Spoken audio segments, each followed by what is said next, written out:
Chapter 10. "I missed my bus," Roy muttered.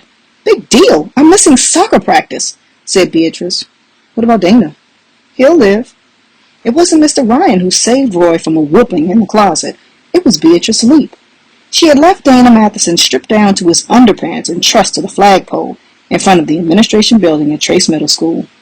There, Beatrice had borrowed a bicycle, forcefully installed Roy on the handlebars, and was now churning at a manic pace toward an unknown destination.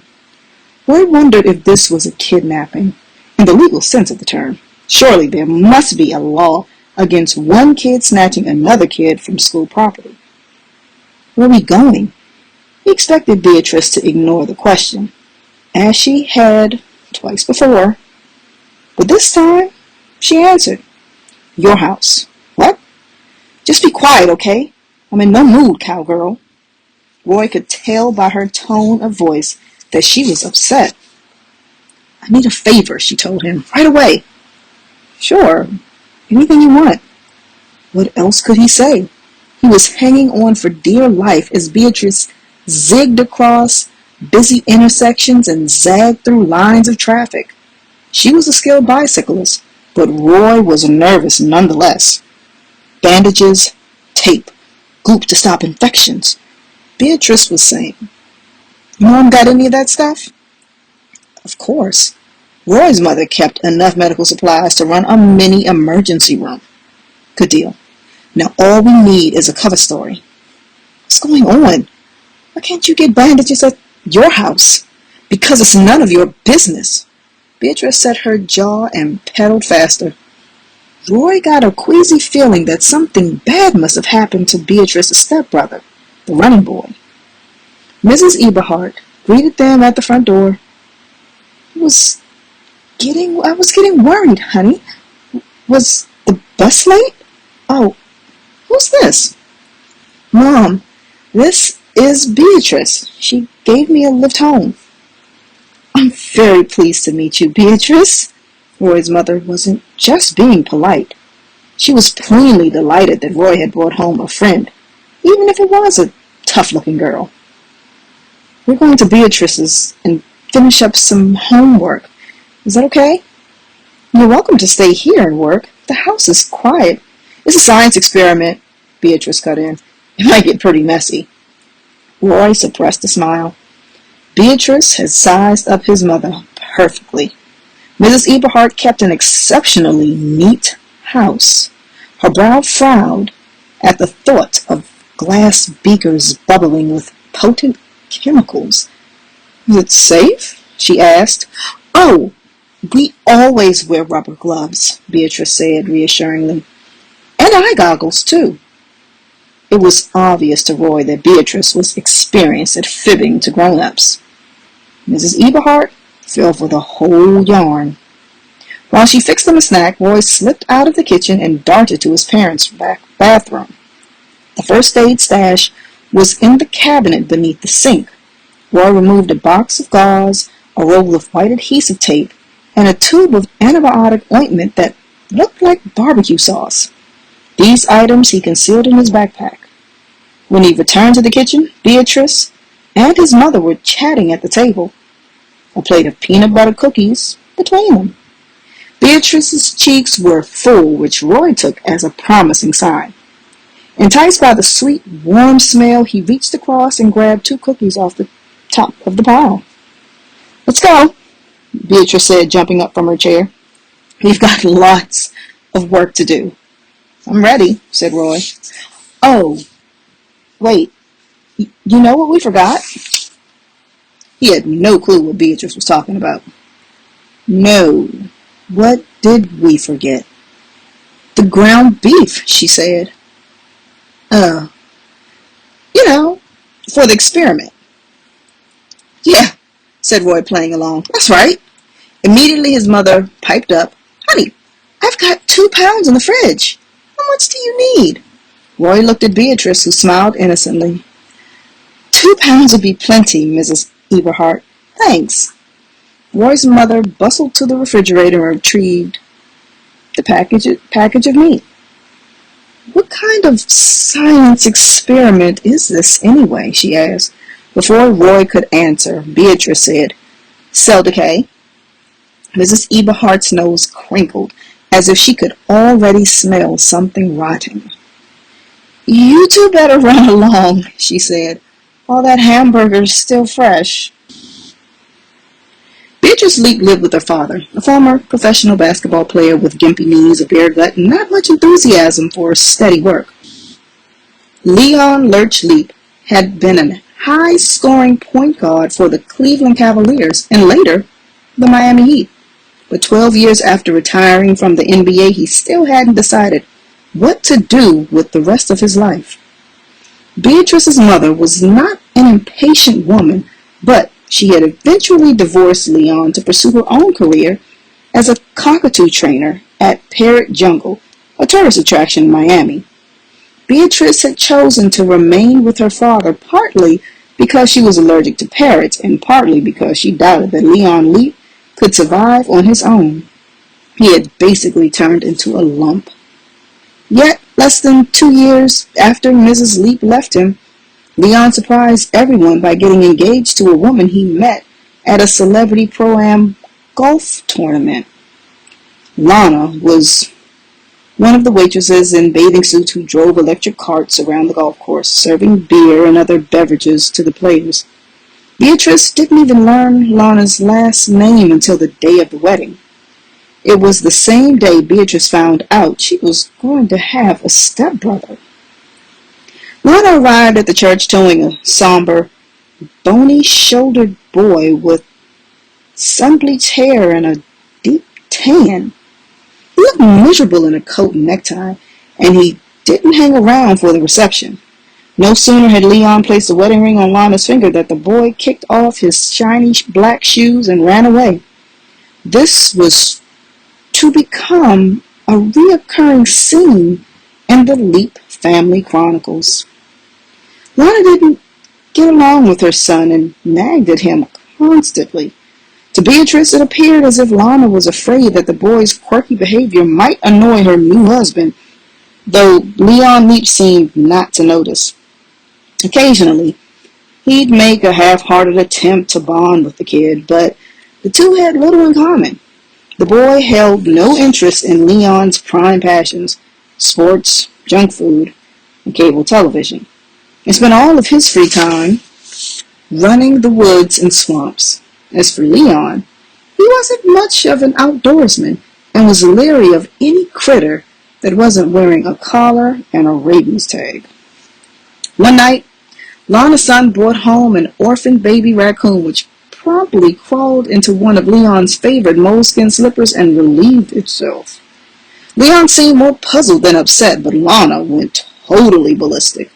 Without consulting her husband, she arranged for her son to be shipped off to a military prep school, the first of several failed attempts to normalize the boy. He seldom lasted more than 2 weeks before running away or being expelled. The last time it happened, Lana purposely didn't tell Leon. Instead, she continued to pretend that her son was doing fine, that his grades were good, and his conduct was improving. The truth was, Lana didn't know where the boy had gone and didn't intend to go looking for him. She was fed up with the little monster, or so Beatrice overheard her say on the telephone. As for Leon Leap, he displayed no curiosity beyond what his wife had told him about her wayward offspring. Leon didn't even notice when the tuition bills from the military school stopped coming. Long before his mother sent him away for the last time, the boy and his stepsister had forged a quiet alliance. After Lana's son made his way back to Coconut Cove, the first and only person he contacted was Beatrice. She agreed to keep his whereabouts a secret, knowing that Lana would call the juvenile authorities if she ever found out. That concern was what had prompted Beatrice Leap to confront Roy Eberhardt after she saw him chasing her stepbrother that first day. She did what any big sister would have done. On the bicycle ride, Beatrice shared enough bits and pieces of her family's story with Roy that he understood the difficult situation. And after seeing her stepbrother's wounds, he knew why Beatrice had run to help after she'd found him moaning inside the old JoJo's ice cream truck. It was the first time Roy had been permitted to see the running boy up close and face to face. The kid was stretched out, a crumpled cardboard box serving as a pillow. His straw blonde hair was matted from perspiration, and his forehead felt hot to the touch. In the boy's eyes was a restless, darting animal flicker that Roy had seen before. "Does it hurt real bad?" Roy asked. "No, liar," Beatrice said. The boy's left arm was purple and swollen. At first, Roy thought it was from a snake bite and worriedly glanced around. Fortunately, the bag of cottonmouths was nowhere in sight. "I stopped by on the way to the bus stop this morning and found him like this," Beatrice explained to Roy. Then to her stepbrother, "Go on, tell Cowgirl what happened." "Dog got me." The boy turned his arm over and pointed to several angry red holes in the skin. The bites were nasty, but Roy had seen worse. One time, his father had taken him to a state fair where a rodeo clown got chomped by a panicky horse. The clown was bleeding so badly that he was rushed to the hospital in a helicopter. Roy unzipped his backpack and removed the medical supplies. He knew a little about treating puncture wounds from a first aid course he'd taken at a summer camp in Bozeman. Beatrice had already cleansed her stepbrother's arm with soda water, so Roy lathered antibiotic ointment on a panel of gauze and taped it firmly around the boy's arm. "You need a tetanus shot," he said. Mullet Fingers shook his head. "I'll be okay." "Is the dog still running around here?" The boy turned inquiringly to Beatrice, who said, "Go ahead and tell him." "Sure?" "Yeah, he's all right." She shot an appraising glance at Roy. "Besides, he owes me. He almost got squashed in the closet today. Isn't that right, Cowgirl?" Roy's cheeks flushed. "Never mind that. What about this dog?" "Actually, there was 4 of them," Mulletfinger said, "behind the chain fence." "So how'd you get bit?" Roy asked. "Arm got stuck." "Doing what?" "It's no big deal," said the boy. "Beatrice, did you get some hamburger?" "Yeah, Roy's mom gave it to us." The kid sat up. "Then we better roll." Roy said, "No, you need to rest." "Later, come on, we'll be getting hungry soon." Roy looked up at Beatrice Leap, who offered no explanation.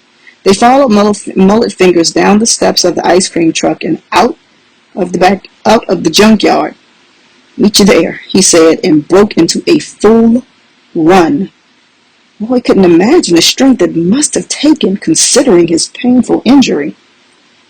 As Mulletfinger scampered off, Roy noticed with some satisfaction that he was wearing shoes, the same sneakers Roy had bought for him a few days earlier. Beatrice mounted the bicycle and pointed at the handlebars. "Hop aboard." "No way," Roy said. "Don't be a wuss." "Hey, I don't want any part of this. Not if he's going to hurt those dogs." "What are you talking about? That's why he wanted the meat, right?"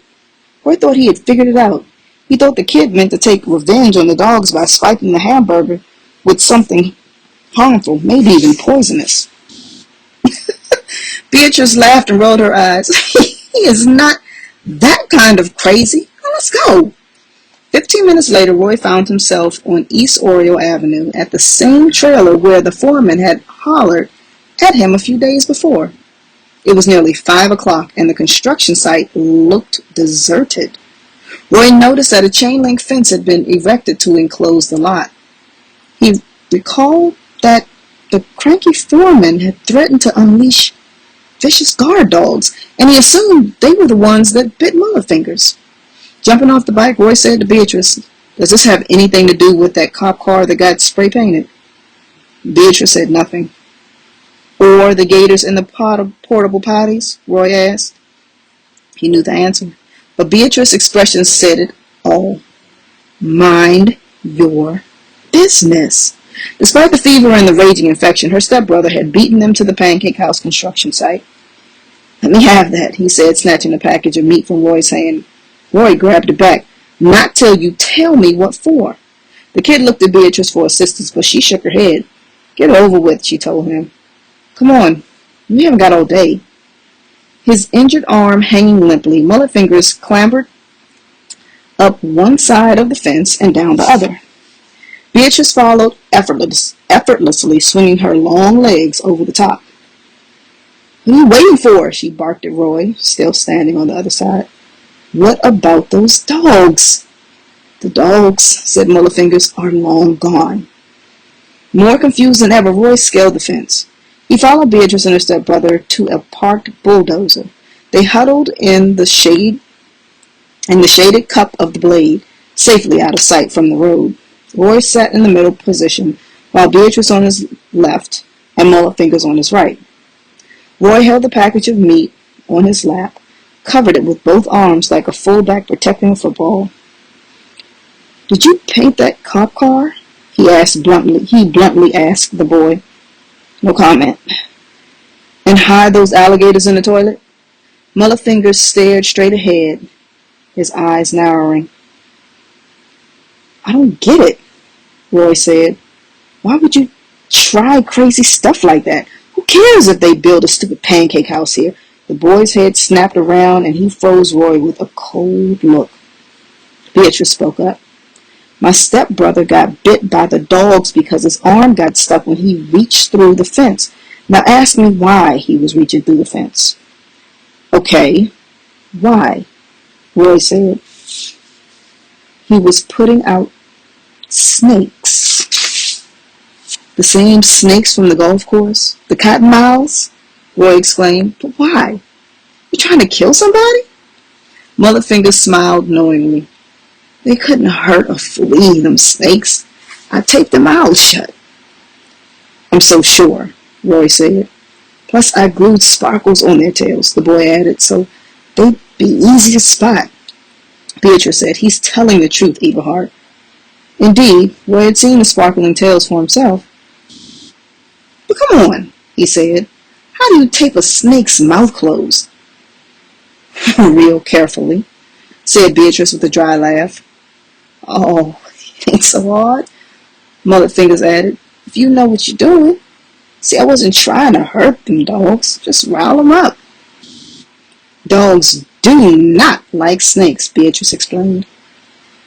"Makes them freak out, bark and howl and run around in circles," her stepbrother said.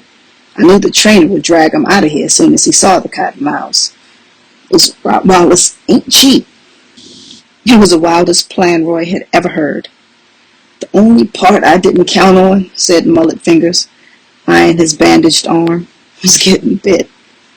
Roy said, "I'm almost afraid to ask, but what happened to your snakes?" "Oh, they're fine," the boy reported. "I came back and got them all. Took them to a safe place and let them go free. But first, he had to peel the tape off their mouths," said Beatrice, chuckling. "Stop!" Roy was completely exasperated. "Hold on right there." Mullet Fingers and Beatrice looked at him matter-of-factly. Roy's head was spinning with questions. These kids must be from another world. "One of you please tell me," he begged. "What's all this got to do with pancakes? Maybe I'm dense, but I really don't get it." Grimacing, the boy rubbed his bloated arm. "It's simple, man," he said to Roy. "They can't put a mother's parlors here for the same reason they can't have big old nasty Rottweilers running loose."